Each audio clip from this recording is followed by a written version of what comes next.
Saludos desde La Habana, la capital de todos los cubanos, listos para presentar una nueva emisión de Noticias.cu. Lo hacemos en titulares. Este viernes se rige en Cuba el duelo oficial hasta las 11:59 de la noche, jornada de tributo por el fallecimiento del expresidente de Uruguay, José Mujica. El presidente de Cuba, Miguel Díaz-Canel, encabezó la entrega de condecoraciones a afiliados de la Asociación Nacional de Agricultores Pequeños. Presidió Esteban Lazo inicio de las jornadas de celebración por el Día de África en Cuba. Esos temas y muchos más en los próximos minutos. Soy Yaulén Arévalo. Ya comenzamos.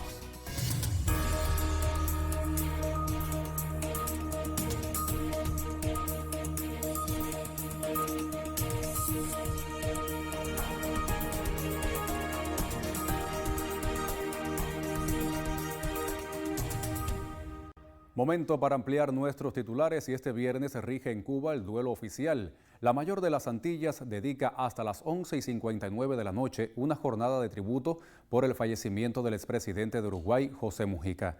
El presidente Miguel Díaz-Canel Bermúdez realizó el anuncio este jueves declarando el duelo desde las 6 de la mañana, hora local, hasta último minuto de este 16 de mayo. Durante la vigencia del duelo oficial, la bandera cubana se izará a media asta en los edificios públicos e instituciones militares. José Mujica, presidente de Uruguay entre 2010 y 2015, falleció el pasado 13 de mayo.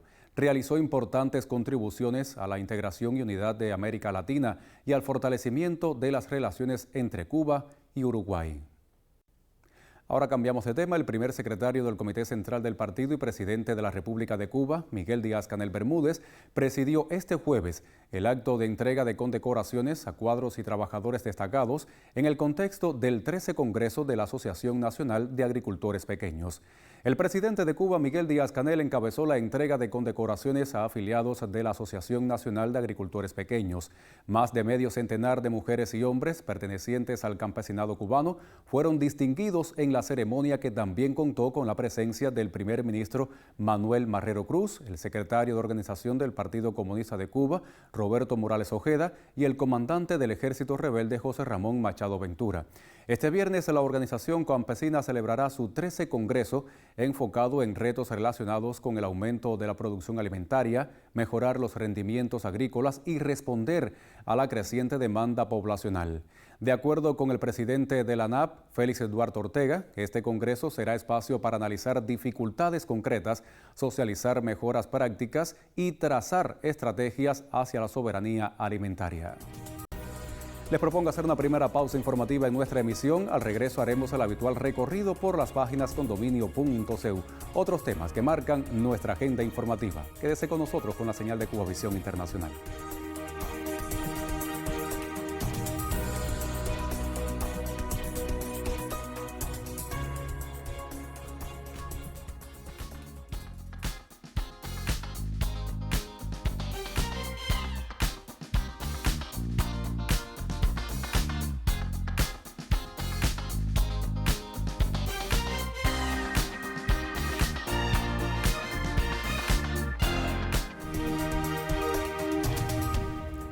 Momento de abrir en pantalla sitios digitales condominio.cu y la Feria Internacional de Viajes de Guangzhou en China se desarrolla con participación cubana. Así lo informa Prensa Latina.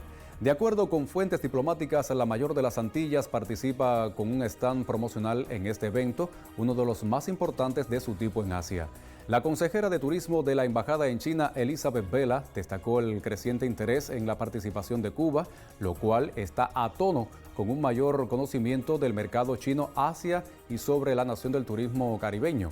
Este crecimiento, explicó, es el resultado de una campaña promocional más activa de Cuba Única, protagonizada por figuras chinas y orientadas a posicionar la imagen del país caribeño como un destino singular y atractivo. Vamos a pasar a otras informaciones. Radio Angulo informa por su parte que como parte de la agenda nacional inició en la provincia de Holguín la jornada contra la homofobia y la transfobia.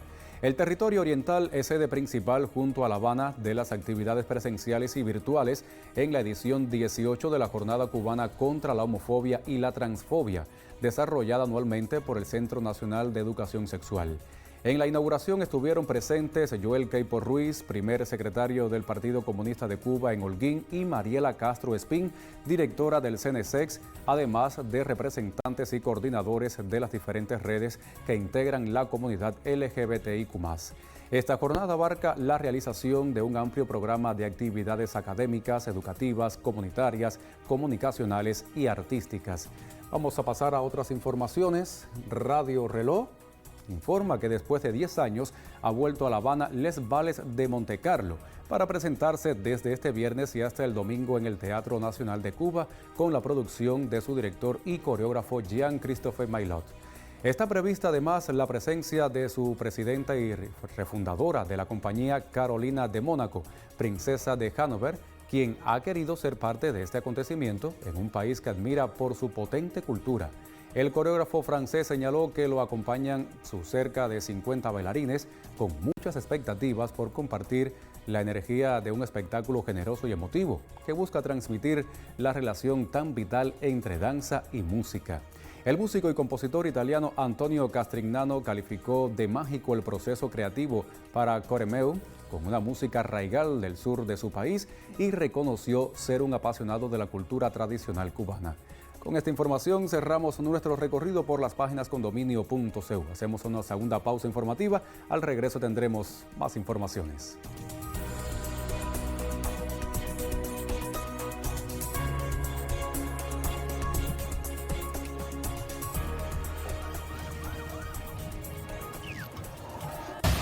Las realidades del mundo actual exigen agudeza visual. Por eso aquí miramos y analizamos con Visión 2020.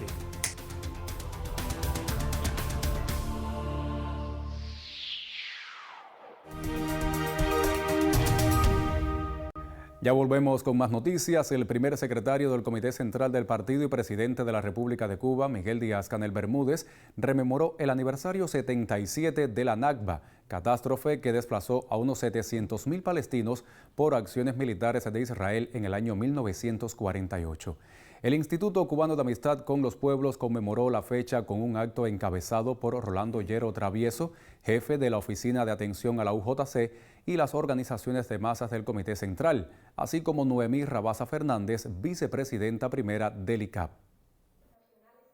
El estudiante de medicina, Mohamed Doloul, dijo que la Nakba no terminó en 1948 porque hoy, en Gaza, en Cisjordania, en Jerusalén ocupada, la Nakba sigue viva.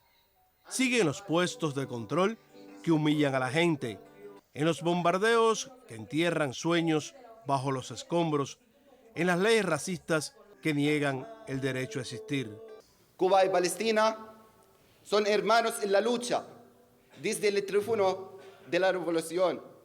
Cuba ha alzado su voz contra la injusticia y Fidel lo dijo muy claro, que no hay causa más justa que la de Palestina. Al referirse al acontecimiento que marca al pueblo palestino desde hace casi 8 décadas, la vicepresidenta del ICAP, Noemí Rabasa Fernández, aseguró que la Nakba no fue un evento del pasado, es un proceso continuo de colonización, apartheid y limpieza étnica que sigue desgarrando a Palestina. Cuba, fiel a su tradición antiimperialista y su vocación por la justicia, una vez más alza su voz para denunciar este genocidio. La revolución cubana ha sido testigo de la complicidad de los poderosos. Los mismos que bloquean a Cuba son los que arman y protegen al régimen sionista. Rabasa Fernández indicó que Cuba exige el alto al fuego y la entrada inmediata de ayuda humanitaria, la libertad de todos los prisioneros, el cese de la ocupación y el genocidio israelí contra el pueblo palestino. Dijo que el mundo no puede descansar hasta lograr el reconocimiento de un Estado palestino independiente integrado con pleno derecho en las Naciones Unidas. Y el miembro del Buró Político Esteban Lazo Hernández, presidente de la Asamblea Nacional del Poder Popular, encabezó el inicio de las jornadas de celebración por el Día de África en nuestro país. Junto a miembros del Cuerpo Diplomático Africano acreditado en Cuba, otras autoridades del Parlamento y la Cancillería se ratificaron los históricos lazos de hermandad que unen a nuestros pueblos. Una nueva muestra de la histórica e inquebrantable hermandad que une a los pueblos de Cuba y África, fraguada sobre la base del legado de nuestros líderes y de inolvidables próceres de ese continente, y por invaluables episodios de solidaridad compartida, resultó este jueves el inicio en nuestro país de la jornada de celebración por el Día de África, encabezada en el Capitolio Nacional por el miembro del Buró Político del Comité Central del Partido, Esteban Lazo Hernández, presidente de la Asamblea Nacional del Poder Popular y del Consejo de Estado. Se ha convertido ya en una hermosa tradición en los días en que con mucho cariño celebramos estos encuentros aquí en nuestro Parlamento. Esto nos permite una vez más rendir homenaje a sus pueblos y a la vez reiterarles que los sólidos y profundos lazos que nos unen son indestructibles.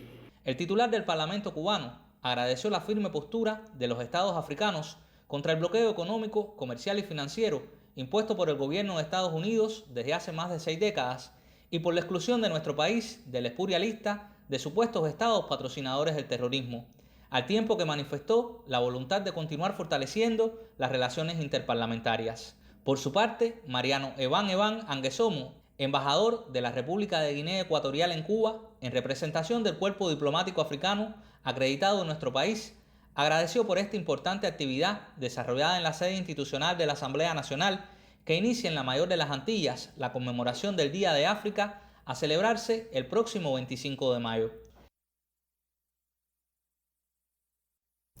Así llegamos al final de Noticias.cu. Muchísimas gracias por estar junto a nosotros. Antes de la despedida voy a anunciarle ya Zona Deportiva, que hoy será jornada de análisis como cada viernes con Boris Leiva y también Arián Alejandro sobre el tema Liga Élite del béisbol cubano. Tenga usted una excelente jornada.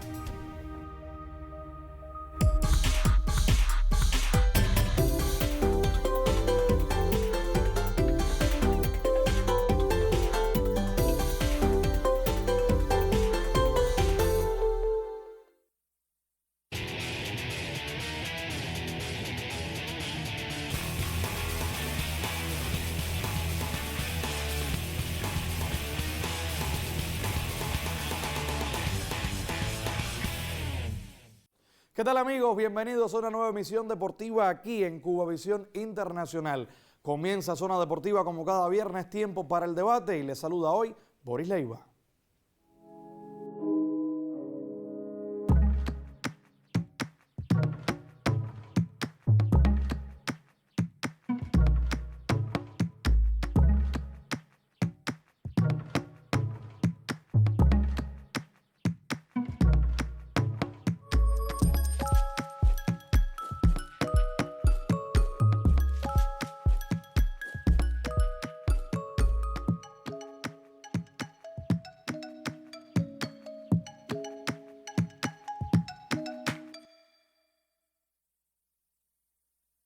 Como habíamos anunciado, tiempo para el debate, y ya lo decía nuestro colega presentador Arévalo, hoy dedicado por entero, en 2 momentos, a la Liga Élite del béisbol cubano. Pactados ya los duelos de semifinales, eso lo dejaremos para el segundo momento, porque en este primero, Arián, aprovecho para darte la bienvenida. Saludos, y Boris. Conversar acerca del tema que marca la polémica de la jornada. Anoche se vio algo que se repite incluso en esta Liga Élite, y que ha ocurrido bien poco, por suerte, en la historia del béisbol cubano. Un jugador impropio que hace perder a las Tunas cuando en realidad había ganado. Saludos para ti, Boris, para el colectivo quienes están con nosotros a través de la pequeña pantalla. Fíjese lo poco serio que llega a ser un torneo de esta categoría, que debería ser todo lo contrario.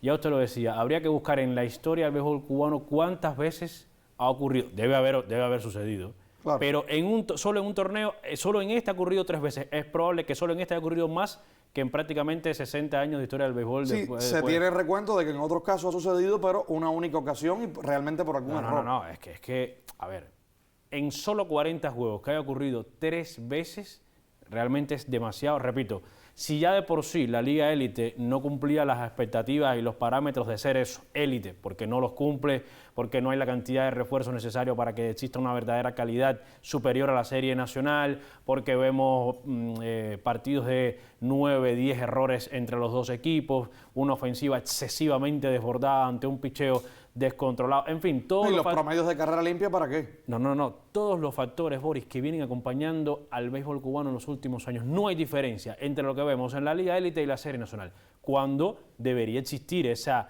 es decir, al menos un escalón superior cuando usted en teoría concentra la calidad. Si a todo eso usted le suma que entonces la desconcentración, el olvido, la irresponsabilidad de no estar completamente convencido del listado de lanzadores o jugadores en sentido general que usted tiene, y digo lanzadores porque los 3 casos que han ocurrido han sido precisamente con lanzadores: Josiel Serrano en Santiago de Cuba, Armando Dueñas en Industriales y José Enrique Pérez en Las Tunas. 3 lanzadores que no estaban incluidos por diferentes motivos en las listas para el partido en cuestión, y que después, bueno, el manager rival se ha dado cuenta. Por cierto, en 2 de esas ocasiones, Ortega, el manager granmense, ha estado muy avispado, como debe ser, metido dentro del partido, y ha reclamado, y han sido par de victorias. Que es verdad que no le valieron a Granma para clasificar, es cierto, pero bueno, al menos ha estado ahí, concentrado en el juego y viendo que su rival ha cometido realmente una equivocación. Yo te soy sincero, eso deja mucho que desear. No podemos sentirnos felices de ver un torneo con estas características. Y también muchos aficionados hablan acerca de esta Liga Élite con las variantes en la comparación puntual con sus antecedentes, sobre todo por la primera. Cierto que los nombres no llegaron a pegar esa huella en el público, pero que al menos desde el punto de vista ofensivo, incluso para los lanzadores, se hablaba de que se concentraba un poquito más la calidad una vez que usted unía a variantes de 2 o 3 provincias para poder establecer, bueno, también sumando el municipio especial Isla de la Juventud, que correcto, no se puede quedar fuera, y se hablaba entonces de que ahí sí se podía especializar un poquito más el torneo. Cierto que algunos jugadores, en especial, podemos hablar de un 50% de cada nómina, quedaría sin jugar, pero al menos ese tramo final, más allá de los 40 juegos, cuando veníamos ya a los playoffs semifinales, había un poquito más de élite, obedeciendo al nombre que tenía el certamen. Yo coincido contigo. Yo creo que la primera edición,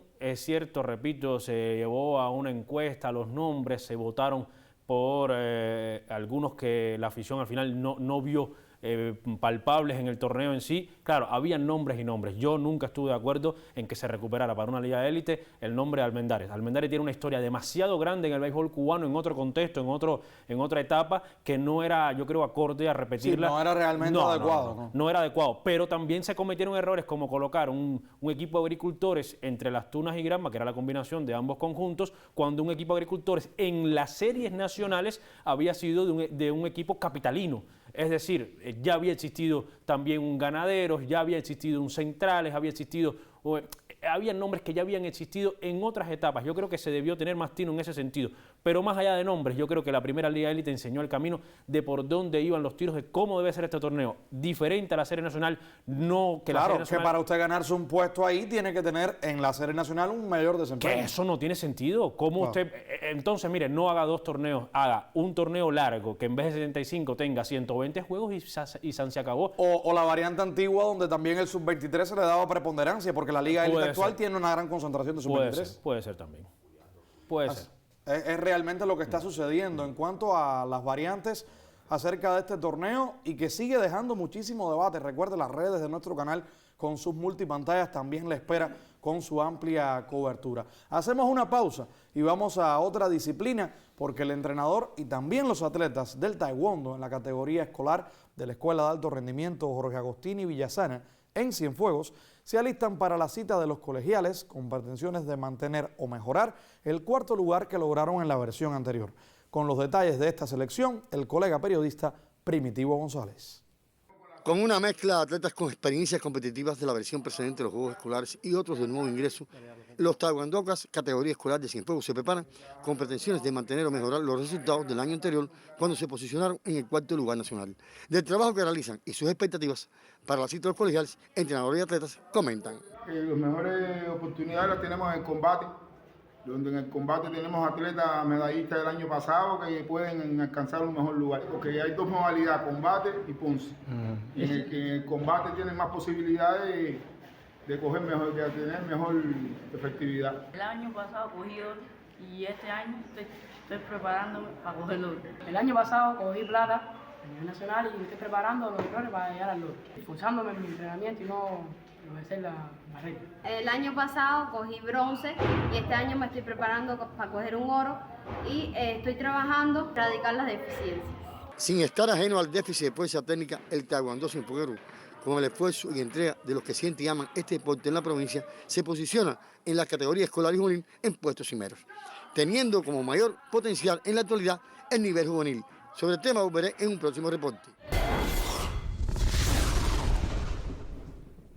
Segundo momento para el debate acá en Zona Deportiva Cubavisión Internacional. Y Arián, el tema lo indica, sabemos que nos encanta lanzarnos a la piscina. Sí, sí. Si la vida fuera por competir en clavados, usted y yo tendríamos plus marca pronosticando. Sí, en el sincronizado, aunque no saldríamos bien parados realmente. No, la técnica, la elegancia de la técnica no nos queda ahí. Muchos de nuestros pronósticos se van realmente... Pero bueno, el arte de pronosticar tiene ese riesgo. Claro, por supuesto. No, Vamos a nosotros nos gusta. a incluirlo en el béisbol nuestro, por supuesto. Lo hacemos casi siempre con el fútbol cubano. Ahora nos toca también con el de bolas y strikes, porque también está en las venas de nuestras generaciones. Ahora, analizando que Ciego de Ávila finalmente va a concluir ya primero en el torneo, no hay combinación posible para que baje de este primer escaño tras lo sucedido ayer. Es cierto, si perdía las Tunas de la manera que fuera algún juego, ya sé que definiría la tabla. Y vamos a tenerlo está Ciego de Ávila enfrentando entonces a Industriales. Correcto. Y quedaría el duelo entre los leñadores, segundo puesto, contra las Avispas de Santiago en el tercer escaño, pese a tener balance igualado. El TQV favorece a las Avispas con respecto a Industriales. Sí. Pronósticos de estas semifinales para llegar a la gran final de la Liga Élite. Usted sabe que aquí hay mucha suspicacia con que se vuelvan a ver las caras las Tunas Santiago. Yo estoy convencido que no se va a repetir la historia de 4 triunfos consecutivos de Santiago sobre las Tunas. No vamos a debatir la objetividad o no de este duelo, si eligió rivales o no las Tunas. Eso es otro tema. Ya eso pasó. Al final hay que enfocarse en la etapa ya de los 4 mejores. Yo creo que las Tunas favorito para llevarse el duelo ante Santiago de Cuba, porque es el mejor equipo de Cuba en los últimos años, porque Santiago tiene una debilidad muy alta en el picheo. Si bien la duda de tener o no a Guiber, porque todavía no sale a contrato, está latente. Sí, aunque sí hablaba él mismo, incluso se vio una emotiva despedida en las redes sociales. Se vio una emotiva despedida, vamos a ver si definitivamente se oficializa o no. Bueno, el hecho es que si no están ni él y Yankee, pierde mucho Santiago. Con que no esté solamente Yankee también pierde mucho, más allá de ver qué refuerzo solicita Santiago. Es que las posibilidades para los cuadrangulares es inmensa con ellos dos. Y que te repito, tiene un picheo muy debilitado Santiago de Cuba. Para una postemporada es un picheo realmente muy discreto y en ese sentido le saca ventaja a las Tunas, que además tiene a 2 relevistas que son fundamentales en los triunfos de los últimos años, que son Kenny El Ferrari y Rodolfo Díaz, súmenle a Alberto Pablo Civil. Y entonces en ese tramo final del quinto en adelante yo creo que las Tunas saca ventaja ante Santiago. En el otro duelo es un duelo parejo. Ciego fue el mejor equipo, fue el de mejor picheo, pero a mí me da la impresión que esos lanzadores, salvo José Ramón Rodríguez, quizás no lo hemos visto explotar en grandes partidos de playoffs porque son de Santi Espíritu su mayoría y Santi Espíritu no ha sido un equipo constante en postemporada. Por lo tanto, son lanzadores jóvenes que hay que ver cómo aguantan la presión del playoff. En el caso de Industriales, que bueno, recupera algunos efectivos, va a tener yo creo que un staff de abridores con Pablo Hernández, con Raymond, con Leodán Reyes. Al menos para nuestro béisbol parece sólido. Parece sólido para nuestro béisbol y te repito, la clave para Industriales es ser productivo, un equipo que envasaba mucho pero que le costaba hacer carreras. Si logra tener entonces, sobre todo en Yasmani Tomás, en Yaciel Santoya, en Denis Laza, esos bateadores productivos, me parece que pudiera decantarse el playoff del lado de los... Sí, teniendo en cuenta que tampoco tiene a Peñalver, que en su momento llegó a representar cierta estabilidad. Pero sube Ariel Sánchez, sí, llega Ariel Sánchez, el matancero, que además usted lo conoce perfectamente, un bateador sólido, constante en la pelota cubana, me parece que es un muy buen sustituto para Peñalver y además un pelotero acostumbrado a ganar con matanzas y que tiene mucha experiencia para este tipo de partidos.